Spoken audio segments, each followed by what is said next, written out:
Hi, and welcome to your Spanish class. I'm so excited to be here and I'm so happy that you finally decided to start learning Spanish. Okay, so before you go and you try to learn tenses, grammar, phrases, videos, podcasts in Spanish, read in Spanish, talk in Spanish, you have to know the basic rules of almost every language. And when I talk about the very basics, I'm talking about pronouns, verbs, conjugations. So my first language is Spanish and I'm trying to teach you all these in English so then we can keep moving on.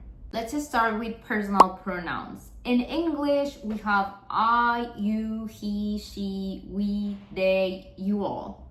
In Spanish, we have yo, tú, él, ella, nosotros, ustedes, y ellos. What is the difference between ustedes y ellos and why they are in the same line of our chart? Ustedes and ellos are talking about two different people, two different pronouns, but they share the conjugations. So you all, ustedes, or vosotros, if you're learning Spanish from Spain. In Mexico, we don't use it, we just use ustedes. So you all is ustedes and ellos means they. So with these two, you're talking about a group. With ustedes, you talk towards the group. And with ellos, you talk about the group. So a very, very important thing that I want you to do is to repeat after me. So we're going to start reading the pronouns. We'll say yo, tú, él, ella, nosotros, ustedes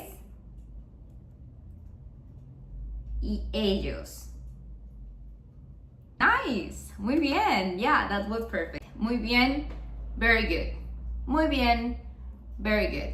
So a thing that you will see very often is that in English you say I eat tacos. We will never drop the pronoun. We will never say eat tacos because I eat is the conjugation in English. If we wouldn't have the I, we wouldn't know who is eating the tacos. But in Spanish, it's completely different because the verbs change according with who eats the tacos. So in Spanish, we usually don't say yo como tacos. We usually drop the pronoun, so the yo. So we just say como tacos. So if you're chatting or if you're in a foreign country that speaks Spanish, you will never hear yo como tacos, yo compro café, because we always or kind of always drop the pronoun. But if it helps you, it's not bad or wrong if you use it to conjugate or to communicate yourself. I personally think at the beginning it makes sense to keep the pronoun, so it's very, very good if you're starting to learn Spanish. If you say yo como tacos, yo compro café, perfect, that's good. If it helps you, just leave it like that. Now, in Spanish, we have three types of verbs and we have three endings. Let's just start with the three types of verbs. In English, we just have two types of verbs, which are like the regular verbs and the irregular verbs. Regular verbs, such a thing as like live, lived, and lived. I live in present, I lived in past. We just add ed, that a regular verb. An irregular verb, I do, I did. So the verb completely changes when we are talking about the past in English with these irregular verbs. It's the same in Spanish, or at least very similar. We have regular verbs that follow the patterns. Irregular verbs don't follow the patterns. And we also have reflexive verbs. Reflexive verbs are a bit different, but they are very easy to understand once you get it. Don't worry, right now we won't talk about any conjugation or reflexive verb or anything like that. We will just mention them, and you don't have to remember them, you just have to know that they exist. So you just have to kind of know that there's something here that you will eventually reach to. In Spanish, we have conjugations, and if you don't know or if you haven't heard about what it is, you will see it sometime very soon. But basically, the ending of the verb has a pattern according with what ending the verb has.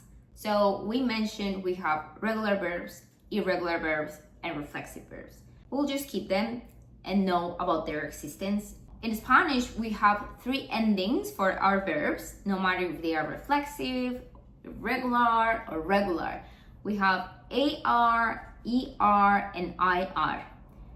For example, hablar, to talk, comer, to eat, vivir, to live.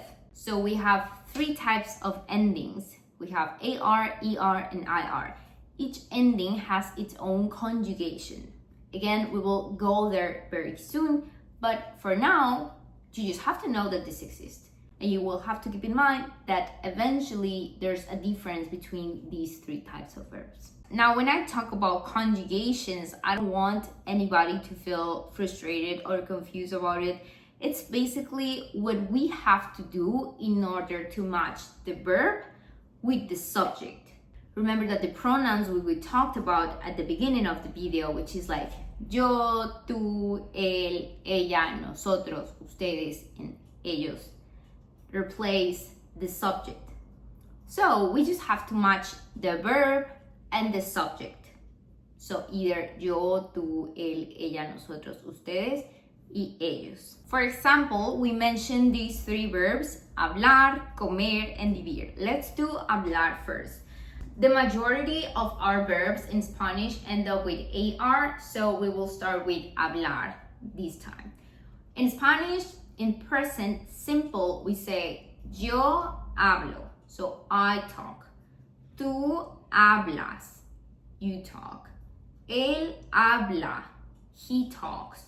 Nosotros hablamos, so we talk. Ustedes hablan, you all talk. Ellos hablan, they talk. Nice! Muy bien. Okay, perfecto, perfecto. Now, in Spanish, the H is mute. We don't pronounce the H. We don't say hablan, we say hablan. The H, it doesn't make any sound. So remember, you don't have to memorize any of these. You just have to know that these exist. So now that you understand how Spanish word learning will be very easy. So everything that I mentioned in this video is just for you to help you to understand the very basic. Even if you don't understand anything that I said, you can keep learning the next videos or the next steps of Spanish, and then eventually everything will make sense. You don't have to stop and try to understand everything in order to continue learning. Subscribe and like this video if you want to keep learning Spanish.